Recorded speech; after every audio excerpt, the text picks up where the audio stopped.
விநாயகர் சதுர்த்தி விழாவை நலத்திட்ட விழாவாக மாற்றிய ஜேசிஎம். புதுச்சேரியில் கடந்த 3 நாட்களாக பல்வேறு நிகழ்ச்சிகளில் கலந்து கொண்டு பொதுமக்களுக்கு நலத்திட்ட உதவிகளை சமூக சேவகர் ஜோஸ் சார்லஸ் மார்ட்டின் வழங்கினார். கடந்த 27ஆம் தேதி விநாயகர் சதுர்த்தியை முன்னிட்டு பாகூர் பகுதியில் நடைபெற்ற கொண்டாட்டத்தில் அவர் கலந்து கொண்டார். அப்போது இந்திய அளவில் நடைபெற்ற கராத்தே போட்டியில் வெற்றி பெற்ற மாணவர்கள் தங்களது சான்றிதழ்களை காண்பித்து ஜோஸ் சார்லஸ் மார்ட்டினிடம் வாழ்த்து பெற்றனர்.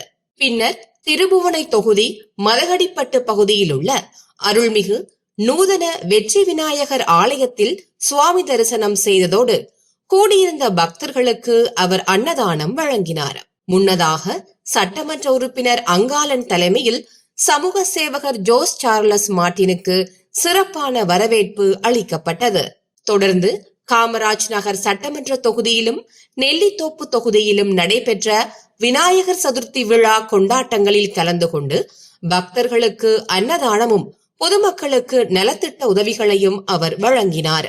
மேலும் காலாப்பட்டு உழவர்கரை சட்டமன்ற தொகுதிகளிலும் நடைபெற்ற விநாயகர் சதுர்த்தி விழாக்களில் ஜோஸ் சார்லஸ் மார்ட்டின் பங்கேற்றார்.